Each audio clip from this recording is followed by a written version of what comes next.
ओम शांति। सोचिए जरा, अगर ये पूरी दुनिया एक बहुत बड़ा अस्पताल हो और हम सब उसके मरीज।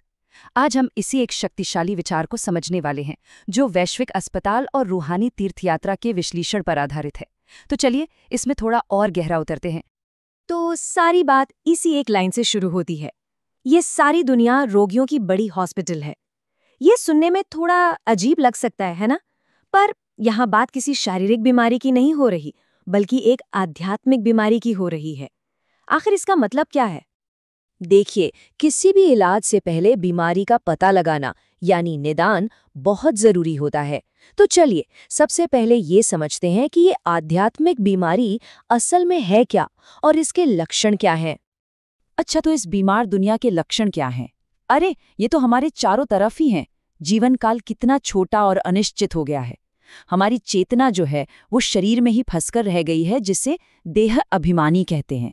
हम ये भूल ही गए हैं कि हम आत्मा हैं, और बस इसी एक वजह से ये दुनिया दुख और अपवित्रता से भर गई है।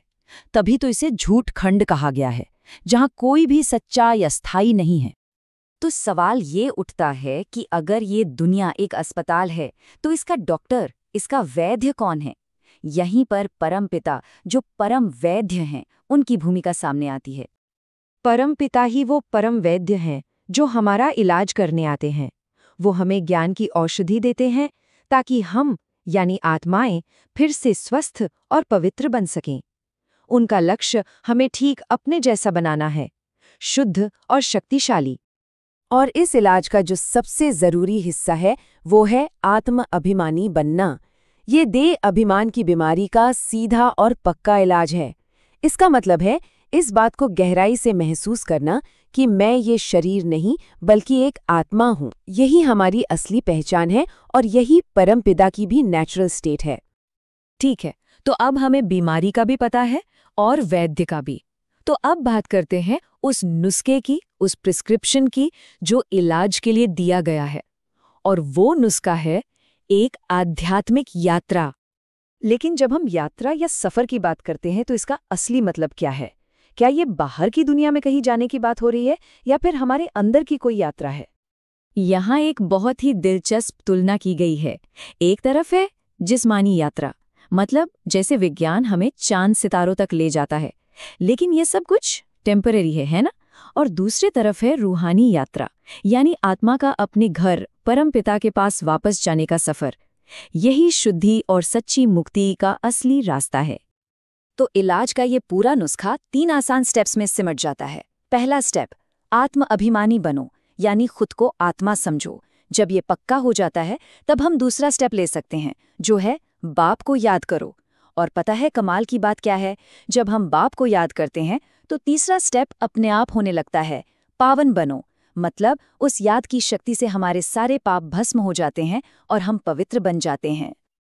अच्छा, तो इस आध्यात्मिक नुस्खे को फॉलो करने से आखिर मिलेगा क्या? इसका अंतिम परिणाम क्या होगा?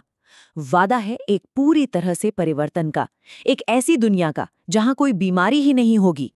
यहाँ हम साफ साफ देख सकते हैं कि ये बदलाव कितना बड़ा है। हम झूठ खंड यानी कलयुग की इस रोगी, दुखी और अपवित्र दुनिया को छोड़कर सचखंड यानी सतयुग की तरफ जा रहे हैं। एक ऐसी दुनिया जो पूरी तरह निरोगी, सुखी और पवित्र है, और जहां जीवन भी बहुत लंबा है। तो इस यात्रा का अंतिम इनाम सिर्फ अच्छा स्वास्थ्य नहीं है, बल्कि आत्मा के जन्म जन्मांतर के पाप कट जाते हैं। आत्मा पहले अपने असली घर शांति धाम लौटती है और फिर एक नई सुनहरी दुनिया यानी स्वर्ग में जन्म लेकर विश्व की बादशाही का अनुभव करती है। और ये इनाम सिर्फ एक जन्म के लिए नहीं है। इस वादे को और भी साफ करते हुए ये संख्या बताई गई है, 21। इसका मतलब है कि नई दुनिया में पूरे 21 जन्मों तक असीमित सुख, पूरा स्वास्थ्य और विश्व की बादशाही का अनुभव मिलेगा।